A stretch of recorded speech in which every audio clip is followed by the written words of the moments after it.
Just move your butt back so your feet are in. Mind if I pee on your seat a little bit? Just a little bit. I'm drunk. Bro, I love you. Yo. You love me? I do. The guy who can't remember how to sit, the woman who can't hold it in, and the man who just wants to be friends with his arresting officer. They aren't actors. These are people who York Regional Police say actually got behind the wheel. And police hope their dumb decisions will prevent you from making one of your own. It's their latest attempt to get through to the people who just don't get it, just how dangerous and deadly driving while impaired can be. And maybe humor will do the trick. The video jokingly offers impaired drivers a personal rideshare service in the back of a cruiser. Natalie Nanowski is live for us tonight in Aurora. And Natalie, York police say they're arresting 20 to 30 people a week with impaired driving. Chris, this year alone, they've arrested 1,600 people for impaired driving at intersections like this one. And they say despite the public awareness campaigns and those ride checkpoints, the number of impaired drivers hasn't decreased. In fact, it's stayed the same. So they're really amping up their efforts by releasing this video. And they hope that by showing some of the ridiculous scenarios police have to deal with when they are dealing with impaired drivers, that people are going to understand that if you're drunk or if you're high, you don't belong behind the wheel. At Low-Tel, the York Regional Police, we pride ourselves on our ability to anticipate the unique needs of our guests. It's tongue-in-cheek. York Regional Police making holding cells sound like hotel rooms, and handcuffs, the silver bracelets guests wear. But then the real footage comes in. Mind if I pee on your seat a little bit? Just a little bit. It's people police have arrested for driving drunk or high. Their antics caught on the in-cruiser camera. Some so impaired, they forget how to sit up. So slide back. We have to shut the door, okay? Like this? No, like sit up. Just move your butt back so your feet are in. No, I don't know what Embarrassing moments that aren't a joke to police. Those people were actually operating a vehicle. They were on our roads. It's a miracle that no collision was caused by people who are in that situation. So, you know, it kind of articulates what exactly we're seeing and what kind of a risk that is. A risk police hope others won't take after watching this video. Do you think releasing a video like that is effective, though? I think it might be. I think it affects more people my age because we drink. I feel like we drink more and sometimes we're not so careful with like the decisions we make, so. I'm an idiot and a loser. But not everyone agrees with how police handled the message of don't drink and drive. Honestly, I don't like it.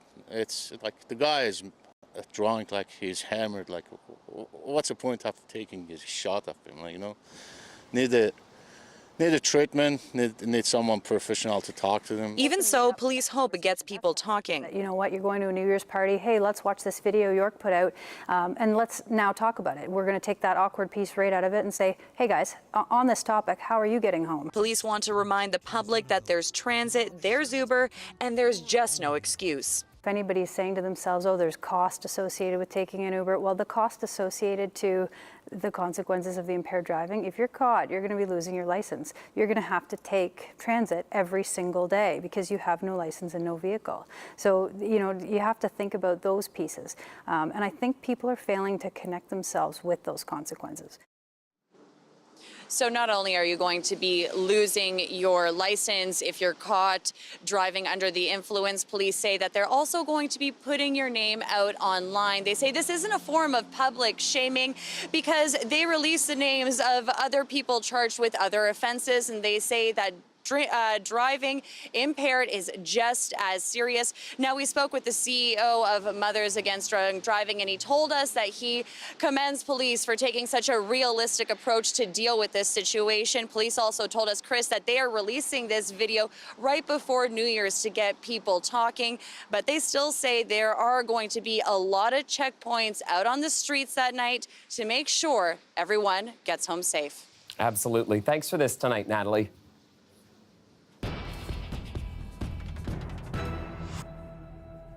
A A man in his 20s was sent to hospital after he was hit by a car near Eglinton Avenue and Danforth Road. We have breaking news for you this hour, and this is the scene. Right now, it happened just before 4 p.m. You can see a heavy police presence there on scene, and it appears one of the vehicles now being taken away by that truck there. And 2 people were hit in this incident and were taken to hospital with serious injuries. Police say a 3rd car was involved, and a female passenger in that car was also sent to hospital. Police have unconfirmed reports the vehicle responsible fled the scene. We will continue to monitor this situation for you and bring you any developments as they become available. But first, as we say goodbye to the Metro Pass in a few days, some people with developmental disabilities are finding it hard to make the transition to Presto. Farah Morali joins me live from Union Station. Farah, you spoke with one man who is struggling with the transit system, and he is far from alone. No, he's not, Chris. Some of the community advocates that I spoke to say that his experience highlights a common problem for people with developmental disabilities. With the Metro Pass, they say it was a one and done. You had it on you, you show it, and you're on the system. They say not only is the Presto more complicated because of the technology in how to figure out your balance and how to load it, but when there's a glitch, it's often difficult to problem solve or know what to do next, and that makes some people feel a lot less independent. Hi, Grant. How are you? Come on, let's go. Are you ready to go? Twice a week, Grant Cotterbash takes this bus to go visit his parents. He's high-functioning and fairly independent, but suffers from a developmental disability. An incident on a bus last month has now left him anxious about traveling. I'm just going to go have a cup of coffee at the Richmond Garden, 2nd cup that day, I remember. And I got on the bus and the guy says, oh, I swiped my Presto card. There's no money. And what did the bus driver tell you when you tapped your card? You have to please get off the bus. You need to put money in your Presto card. Did you tell him that you were special needs? I told him all that. And what did he say? Oh, he didn't say anything after that. How did that make you feel? Not too good. Cotterbash, who had no money in his wallet at the time, says he asked a stranger to pay his fare. She agreed, and he was able to stay on. I was upset about it. The problem is, his sister says, he did have money on his card at the time. She knows because she loaded it herself. It's ridiculous because he has anxiety. Now he's worried about every time he gets on the bus if there's enough. And even today, before we sat down here, the first thing out of his mouth is, can you put $10 more on my Presto card because I may be out. I'm down to $24. We would really encourage our operators not to kick anyone off a bus if the card is declined. The TTC admits there are glitches where sometimes a card with money on it is tapped and doesn't work. But we've been working with Presto and our Fairgate manufacturer to ensure that this issue is rectified.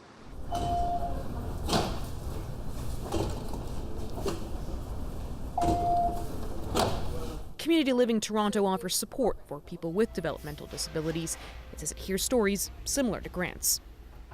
So this transition to the Presto card, what are some of the concerns you've heard from people that do have developmental disabilities? The concerns that I've heard from people is the challenges with stations where there aren't attendants. So when they do run into trouble, what do? How do they get help? And where do they go? The other challenges that a lot have found is using the technology, and that's a learning curve. Every subway station has a place for you to tap your Presto card. The TTC has now partnered with Community Living to launch an educational program aimed at helping people get around and problem solve.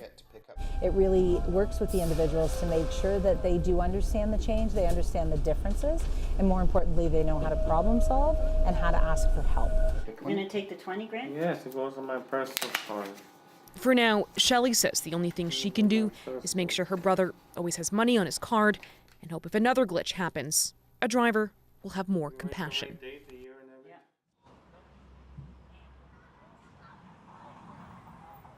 Now, Chris, one thing I should add is that I did speak to Shally, and she told me that she plans, or she is waiting for a specialty Presto card for her brother Grant. It's for people on disability, and once she gets that, she says she plans to set up the auto load function so that his balance never goes even close to zero.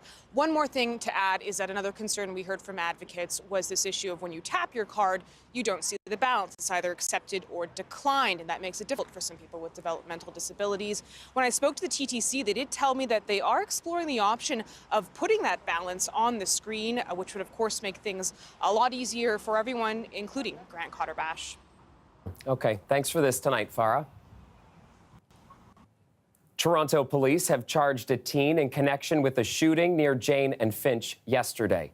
They say a 17-year-old boy was walking in the area when another male got out of a car and opened fire. The 17-year-old allegedly fired back, but was hit. He was taken to hospital with non-life-threatening injuries. After that, police executed a search warrant nearby and found a loaded handgun. The teen now faces 5 charges, including possessing a firearm obtained by crime. The man charged in the alleged sex assaults near York University is now facing 2 new charges. We'll take you to the campus a little later in the show for how students and residents are feeling. That is still ahead.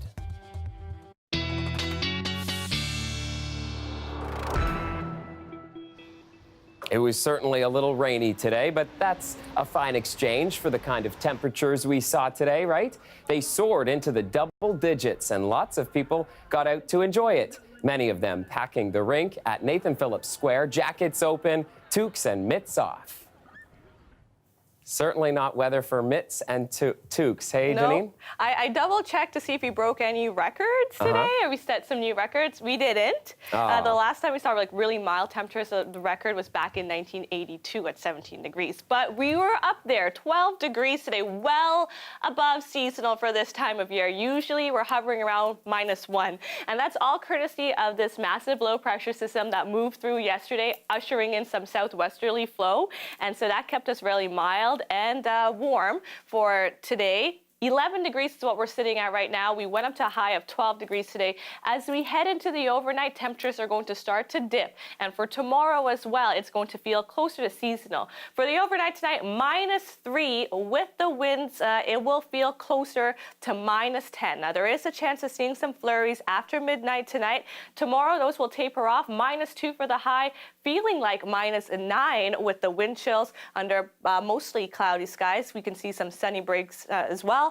And then as we head into tomorrow, I'll let you know when we'll see the rainfall return and when temperatures are going to get back to seasonal. That's a look at your forecast. Strap in for the roller coaster weather. That's right. Thanks, Janine. You're welcome. It was also a roller coaster year for Toronto City Council. A record number of homicides and dozens of deaths on our roads, plus a rocky relationship with the province as council's size was cut in half. At the helm through it all, Mayor John Tory, who won re-election this year. Our City Hall reporter, Lauren Pelly, sat down with the mayor to hear his thoughts on the last 12 months and what's to come in the new year. There's been another wave of shootings so far this month. You've talked a lot about getting guns out of our city, but what else do you think is a priority in 2019 and going forward to curbing that type of violence? As important or even more important than that is to make sure, as I said on election night, because I'm very determined to try to do this, working with the other governments to invest in the neighborhoods and in the kids and families where, you know, if we're being candid about this, if you put on a heat map, you know, where the crime is happening and where there are levels of high unemployment, where there are levels of high youth unemployment, where there are levels of high school dropout rates, it's the same places, by and large. Well, let's talk about the city's Vision Zero plan then, the plan to reduce the number of road deaths to 0. There's been funding boosts for that. It's been accelerated in different areas, but it doesn't seem to be working. Why is that? It's been incredibly frustrating, and by the way, you know, I won't have a specific answer as to why it isn't working, and nor do I think people should believe an answer from people who would say they have the one thing that needs to be done that will prove that it will work. Do you feel it's not working right now? I'd say it's not working in the sense that you can't sort of quibble with the numbers. I mean, we've had a bad year in 2018 with regard to the number of pedestrians and cyclists. In particular, it was focused on pedestrians. But I think there are some fundamental problems, most of which relate, in my view, to continuing human behavior that is not up to the standard that we're going to have to improve those numbers, because you can do painting and signs and speed limit changes and senior zones and photo radar and redesigning intersections as we're doing in huge numbers. If you saw the progress report, I'm happy to give it to you. Hundreds of places around the city we've made those changes. But if people are not going to stop distracted driving, if people are going to not watch out for the other person, meaning in particular the people who are pedestrians, and I'm talking about people here who are driving cars because I've always said they bear the principal responsibility, then you are going to see numbers that continue at unacceptable levels. And of course, we've decided the acceptable level is 0. Let's talk about Doug Ford for a moment. He ran against you for mayor 4 years ago. This election, he came up with the council cuts idea that changed the face of the council you're now leading. What is your relationship like with him right now? It's a work in progress.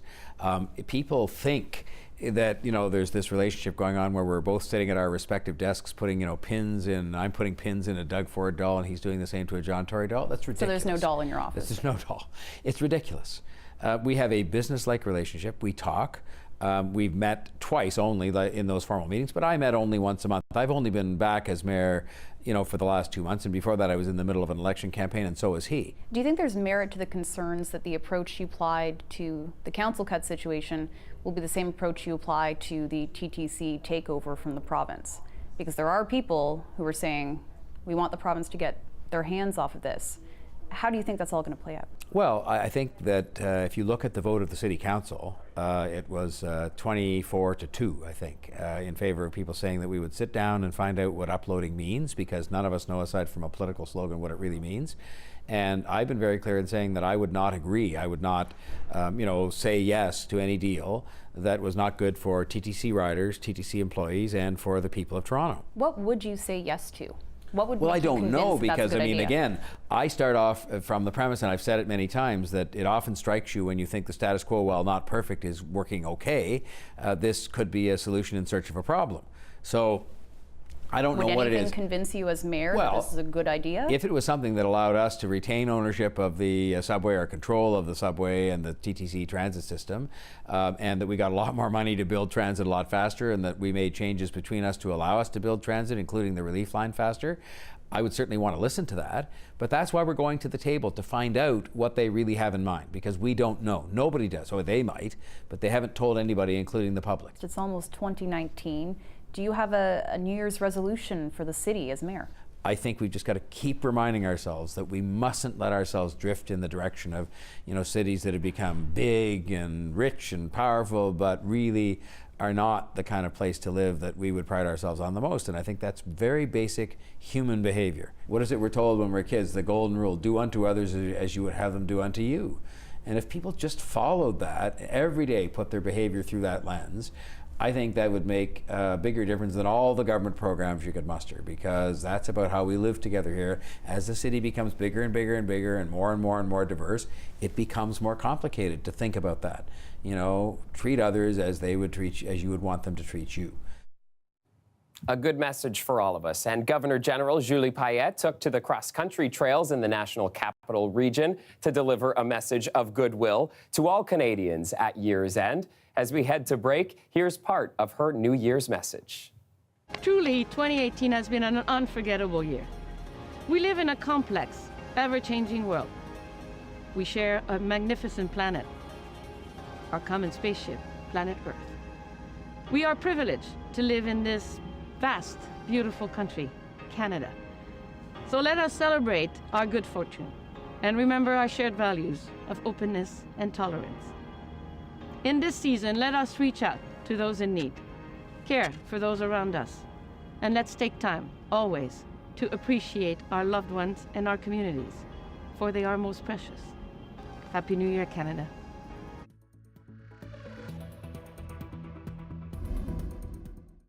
The weather update is brought to you by Train Extreme Conditions Testing. It's hard to stop a train, really hard. Train, the most reliable heating and cooling brand.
The Daily Bread Food Bank held its last food sort of the year today as it continues to appeal for donations.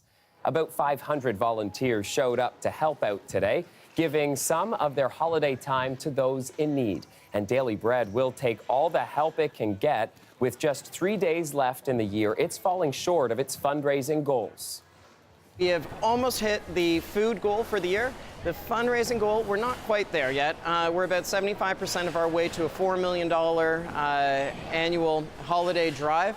But I have deep faith and confidence in the love and the care that Torontonians have of their fellow citizens.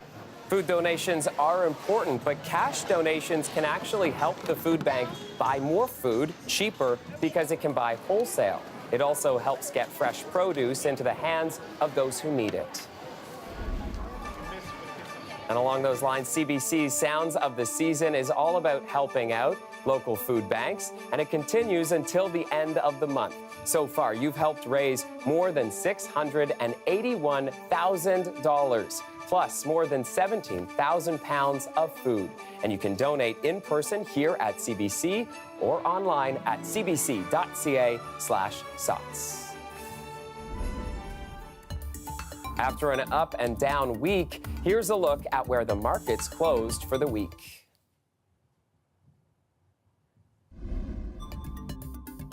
As we head toward the new year, we've been looking back at some of the top stories that shaped 2018. As we head to break, here's a look at April. Arguably the biggest story of the year rocked Toronto and the country in April. 10 people died when the driver of a rental van ran down unsuspecting pedestrians on crowded Yonge Street sidewalks. The attack in the middle of the day left more than a dozen injured. A Toronto police officer managed to take down the suspect at gunpoint without firing a shot.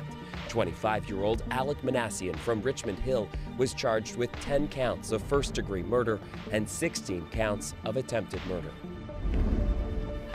Toronto police withdrawing their application to march in the Pride Parade months before the annual celebration. Chief Mark Saunders making the move after organizers and other groups made the request. Toronto police have been excluded from the festivities since 2017. Doing is coughing up money. Longtime Toronto councillor Giorgio Mammoliti ended his short run for provincial office in April. Mammoliti had announced he was planning to run for the PCs in Brampton Centre. He says the decision to bow out was based on messages from his constituents, telling him his work in the community was not complete. He went on to lose his council seat in the city election in October. And the York University strike continued through April. Contract workers rejected another offer from the school. Union members said the deal was hardly any different than the one offered weeks earlier. Alleged serial killer Bruce MacArthur was hit with 6 additional murder charges, bringing the total to 8. And investigators say they identified the remains of Karushna Kumar Kanagaratnam. He had been missing for years. Police say they found the remains of at least 7 men in planters or buried at the house. A wicked spring storm causing major headaches across Toronto. Falling ice ripped a hole in the roof of the Rogers Centre, and big chunks of ice dropping from the CN Tower, forcing police to shut down areas around the tourist hotspot for a couple of days.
More charges today for the man accused in a string of sexual assault cases near York University. Greg Ross joins us live now from the campus with more. Greg, a sixth woman has come forward. That's right, Chris. This latest victim to come forward with allegations of sexual assault is a 23-year-old woman who told police that it happened in this area near Keele Street and Four Winds Drive on December 19th. Now, the woman claims that she was walking here in this area at about 7:30 in the evening that night when the suspect came up from behind her and attacked her and then sexually assaulted her. This is a very busy area. As you can see behind me, you've got the Finch West subway station behind me here. You've also got several apartment buildings. There's a townhouse complex nearby. And of course, York University is also very close to us as well. Now, this is the sixth woman, as you mentioned, to come forward with allegations of sexual assault from this area. 5 of those women were in their early 20s, and one of the women was a 19-year-old. In one of the cases, the victim says that she was knocked unconscious before she was assaulted. On Christmas Eve, police announced that they had arrested 20-year-old Inzaghi Regis, who is now facing numerous charges, including 3 counts of sexual assault with a weapon, 2 counts of sexual assault, 2 counts of choking, 2 counts of threatening death, and assault causing bodily harm. I spoke with several residents in this area today. Here's what they said. Ladies supposed to walk freely and down, not fretting about nothing. I'm often looking around, like my peripherals. I walk up this way instead of the way through the buildings now. It is alarming, yeah. Just have to be careful, I guess. It's unfortunate that it has to happen and it falls on women to protect themselves. I take self-defense classes, so I feel very confident when I do walk around. But I have a little sister and I feel nervous for her. So I'm gonna have to get her in more classes, I guess. Police are warning people in this area to be vigilant, to be aware of their surroundings. They also are concerned that there may be more victims out there who have not come forward as of yet. And they're also asking anybody who may have information about this suspect to come forward. They want to speak to them as well, Chris. All right, thanks for the update, Greg. Police in Milton are looking for 3 suspects who broke into a home overnight and stole a large sum of money. It happened around 4 this morning on Pearl Street. At this home, the suspects had their faces covered and fled the area on foot. And according to police, one of the suspects had a gun. No one was injured in the robbery. Police are asking anyone with information to come forward. An Alberta woman detained by authorities in China earlier this month has been released and has returned to Canada. Sarah McIver was taken into custody in China over questions about a work permit related to her teaching job. Her detention came shortly after the arrests of 2 Canadian men living and working in China. Beijing accused Michael Kovrig and Michael Spaver of threatening China's national security. Their arrests were widely regarded as retaliation for Canada's arrest of a tech executive being sought for extradition by the United States. Both Canada and China say McIver's case is different from that of the 2 Canadian men who remain in custody.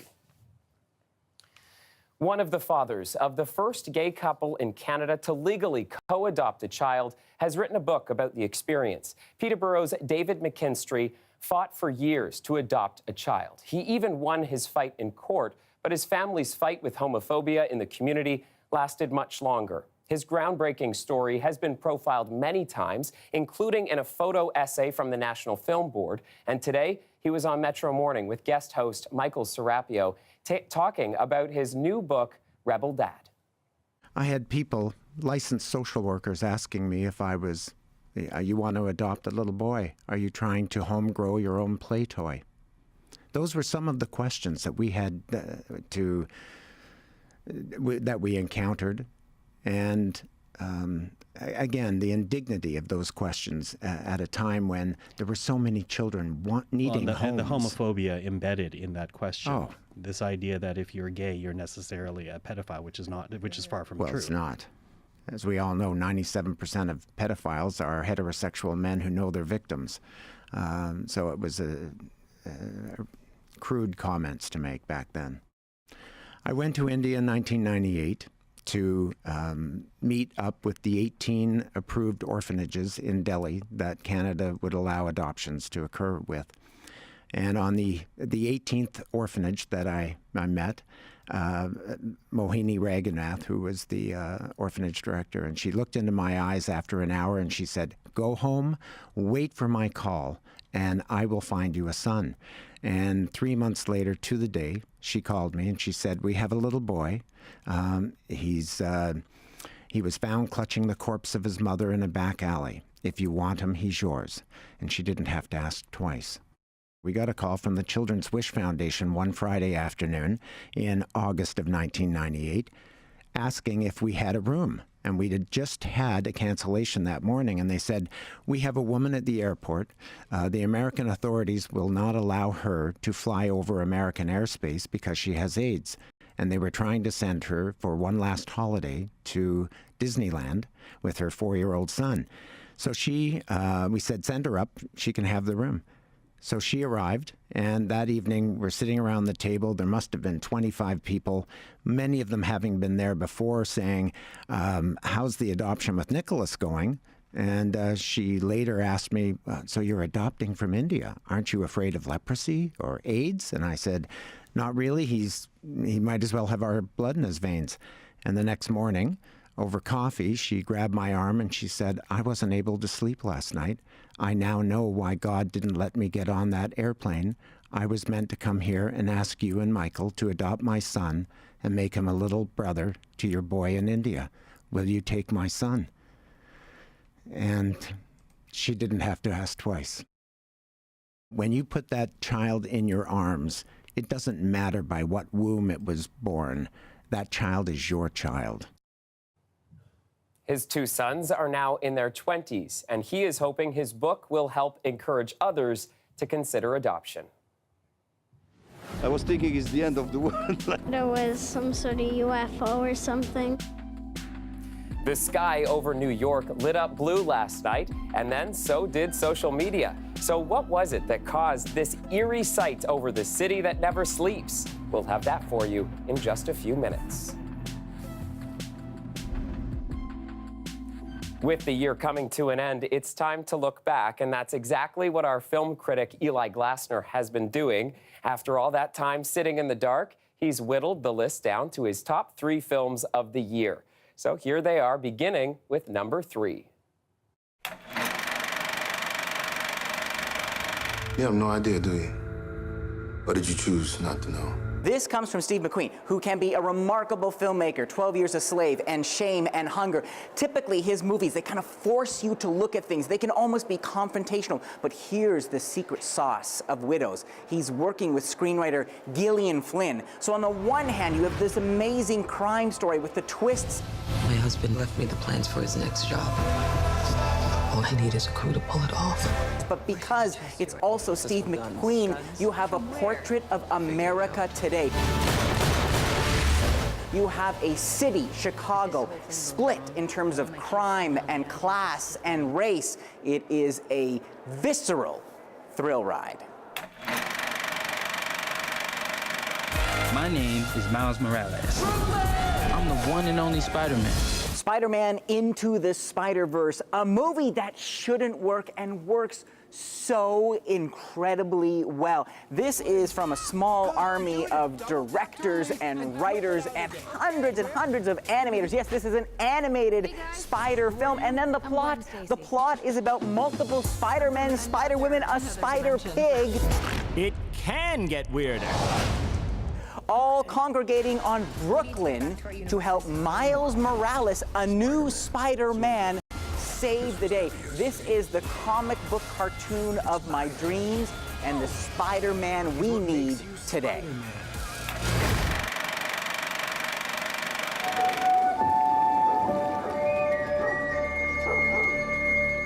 So director Alfonso Cuarón decides to make a movie about growing up in Mexico, but more specifically about his nanny, this indigenous woman who helped raise him. And so he does these auditions, and he needs this very specific kind of actor, someone who is generous, who has that kindness of spirit that he associated with his real-life nanny, and he found it in Yalitza Aparicio. Roma is the story of Cleo and the middle-class Mexican family she is taking care of in 1971. Shot in black and white with gorgeous cinematography. This is a movie that made me feel things I forgot how to feel. It is an atom bomb of empathy and a reminder of the power of cinema. The greatest detective of all time, Sherlock Holmes, and Dr. John Watson. I love you. The new Sherlock film, Holmes and Watson, with Will Ferrell and John C. Reilly, likely is not making anyone's best of lists. Maybe some worst of lists, however. It's been universally panned with a 5% rating on Rotten Tomatoes. So the theaters may not be where to get your Sherlock fix, but maybe the Toronto Reference Library is. Roughly talking, we have approximately 11,000 books, 200 manuscripts, and 15,000 collectibles in our collection. After the break, we'll show you one of the largest collections of Sherlock memorabilia that's right here in the city.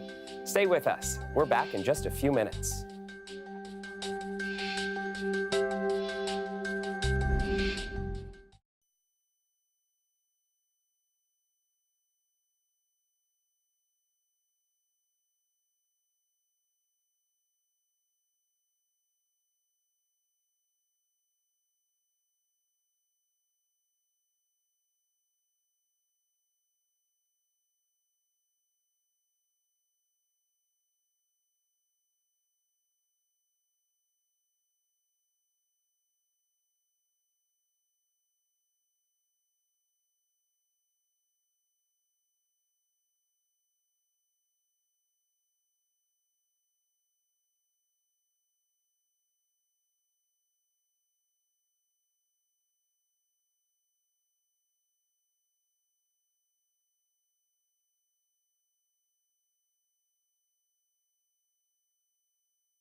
I was thinking it's the end of the world. There was some sort of UFO or something. It was a blue holiday for some in New York City as a mysterious blue light flooded the skyline. Residents then lit up social media. Some of them panicked about the weird colored sky, but the mystery was soon solved. It wasn't the world ending or an alien invasion. A brief electrical fire at a power plant was the reason the sky turned bright blue and led to power outages on the ground as well. It did start with a fire, and the fire affected some transformers, and that caused a dip in power for this surrounding area. This appears to be just a equipment malfunction. It is not to be any terrorism or suspicious activity involved. New York officials say no one was injured in the incident, and the plant says it has restored all major electrical lines. An investigation into the cause is still underway. It's not blue over our city tonight, Janine, but some people might be feeling blue with all this rain. Yes, and the temperature is sort of getting back to seasonal for this time of year. We got up to a high of 12 degrees today. Our daytime highs for around this time of year is -1. So as we head into the evening, though, things are going to cool down. We had a system that moved through yesterday into today, and that really ushered in the southwesterly flow, warming things up for us. And we're seeing mostly overcast conditions with a look at our satellite radar imagery, those showers moving through, light drizzle. Current temperatures for Toronto, 11 degrees. Again, we got up to about 12 as we head towards London, and 10 degrees. For the overnight tonight, we are going to cool to about -3 with the wind chills going to feel closer to -9. There is a chance of seeing some light showers into the overnight and transitioning into flurries before tapering off by tomorrow. Tomorrow afternoon, mostly cloudy conditions, a high of -2, but again, feeling closer to -10 with the wind chills. We're getting back to seasonal for this time of year. Let's take a look at what's ahead in terms of one of our predictor models. We're seeing some cold northwesterly air moving over Lake Huron, and that's going to usher in some light lake effect snowfall for southwestern Ontario. But for us here in the GTA, we're going to stay relatively clear for tomorrow, or at least relatively dry. So we're looking at tomorrow, we're dipping down to -2 with the wind chill, -9, -10, so you're going to need the winter jacket and the toques again. And then for the overnight, our air temperature is going to feel like -10. So when you factor in the wind chill, it's going to be a lot colder. For Sunday, that's our dry slot. We're looking at a mix of sun and cloud, going up to highs, hovering around the 0-degree mark and dropping to -3. On Monday, we warm up slightly, 2 degrees, a little bit above seasonal, with a chance of some showers and dropping down to 1. So temperatures are staying fairly steady, at least for Monday. And for New Year's Day, 1 degrees, that's when we can see the chance of more flurry activity. And then we're dropping down to -7. That's closer to seasonal. Wednesday, chance of flurries again. So today was the warm day for us. And unfortunately, as we head into next week, it's going to be more seasonal. Right. Well, thanks, Janine. We'll check in with you in a few. Sounds good. So we're in that lull between Christmas and New Year's when curling up with a good book is about as ambitious as some people get. And if you're looking for some reading inspiration, this may be it. Lisa Shing takes us on a tour of a special room at the Toronto Reference Library meant to immerse you in the world of Sherlock Holmes and pay homage to his creator. Tucked away on the 5th floor of the Toronto Reference Library behind glass doors is a room with a fireplace, that unmistakable pipe on the mantel, and plenty of reading material. This is home to one of the world's largest collections of Sir Arthur Conan Doyle's books, as well as collectibles. It's open to the public. It's all here in Toronto. More than 11,000 items altogether, and it's all open to the public. Let's check it out. Hey, Jessie, how are you? Hi, I'm good. Tell me about this room. Yes, so the room was designed in 2014, and it is supposed to be reminiscent of Sherlock Holmes's study at 221B Baker Street. How many items are we talking about, roughly? Roughly talking, we have approximately 11,000 books, 200 manuscripts, and 15,000 collectibles in our collection. Show me a couple. So it is the first appearance of Sherlock Holmes in print. Wow. And the first story is called The Study in Scarlet. Many items are rare, and the decades-old collection here is one of the biggest in the world. Also, we get a lot of visitors when they're visiting the city, and they have heard that it's a place that they should check out. But how do you know about them? Elementary, my dear Watson. Judging by your arsonist toolkit, you're here to burn down the building and extinguish all evidence therein. Sherlock Holmes has been done and redone. There are movies, plays, TV series, even board games. There are fans and aficionados who pay homage to Sherlock Holmes right across the world. It still has appeal all these years later. For that, I'm going to talk to the person in charge of special collections here at the Toronto Reference Library. He's not just a detective, he's the detective. People all over the world recognize even by the silhouette. Now, how many characters can be recognized by their silhouette? Not many, that's for sure. This one is from Australia. This is from Barcelona. This is an English translation of a parody of Sherlock Holmes written in Sweden in 1908. There's also a dedicated fan base right here. A lot of fans actually come to the Toronto Reference Library to do research for their Sherlock Holmes Society meetings, including Mike Ranieri, the president of the society here in Toronto. Mike, what about Sherlock Holmes draws you in? He's intelligent, he's very observant, and he's got integrity, something we're probably lacking today, you know. But I think the most interesting and the reason for longevity is fan contribution. The Toronto Fan Society has been around for half a century, as long as the collection at the Reference Library. We actually have someone who creates a song about the story, so then we all sit there singing the song. Aside from songs, fans everywhere are still writing critiques, fan fiction, even Sherlock erotica. All clues there are more chapters in the dogged detective's tale. Lisa Shing, CBC News, Toronto. So right now, dueling is illegal in Canada, but that could change soon. After the break, we take you to Newfoundland, the site of Canada's last legal duel. Who was in it, what was it over, and how it all ended. Coming up next. The weather update is brought to you by Train Extreme Conditions Testing. It's hard to stop a train, really hard. Train, the most reliable heating and cooling brand.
Ottawa is planning to repeal a number of old laws, including one that prohibits challenging a person to a duel.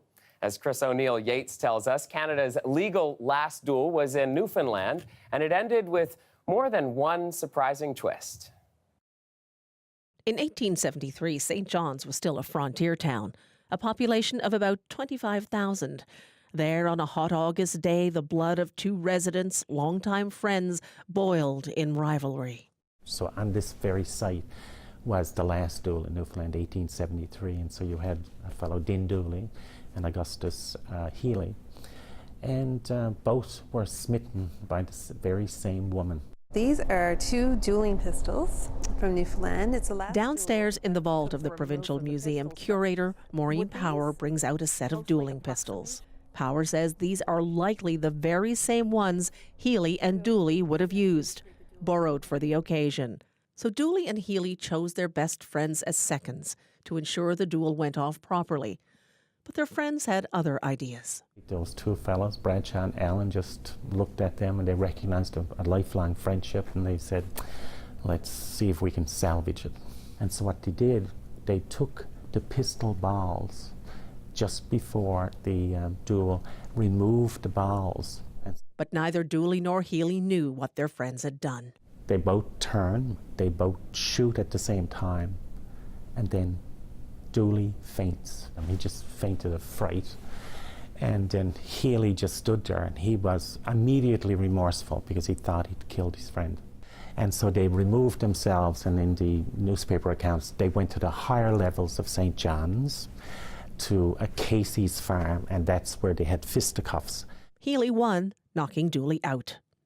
And I bet you're wondering who won the heart of Miss White. Turns out neither Dooley nor Healy did. As one historian put it, Miss White married a far less belligerent man, one that was less romantic. Chris O'Neill Yates, CBC News, St. John's. So if you see two people dueling, it's probably a good time to call 911. But what about your fast food after it's cold? After the break, the top 10 worst reasons Hamilton 911 operators had to deal with. We'll be right back.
This photo was sent to us titled Exploring Georgetown, a great shot of a statue, and it's sent in to us by Mina Chada. If you want to send in your photos, you can just post them on Twitter or Instagram with the hashtag CBCYourGTA, and we will air some of them right here on the show.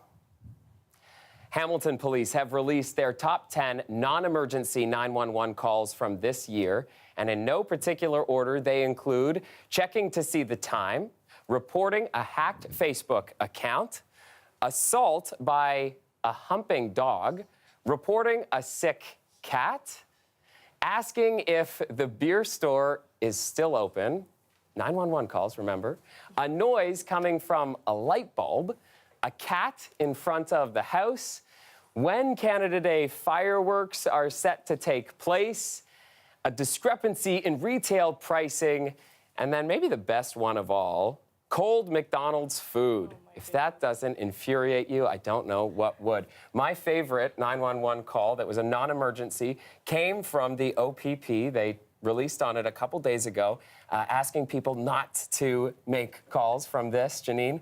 And the call was from a 7-year-old boy here in Ontario, complaining about snow pants from his parents. He got snow pants for Christmas. Yeah, and he called 911 to complain. That's funny. Well, you know what? You wouldn't have needed it today anyway, so he's probably right? We got up to 12 degrees for the high today. But, you know, tonight we're dropping down -3, feeling like -10 with the wind chill. And then it's going to feel more seasonal as we head into the weekend. Tomorrow, we're only warming up to -2. It'll feel like -10 again with the wind chill under partly cloudy skies. So we're going to keep an eye on that for you. Okay, but getting back to seasonal. Yes, that's right.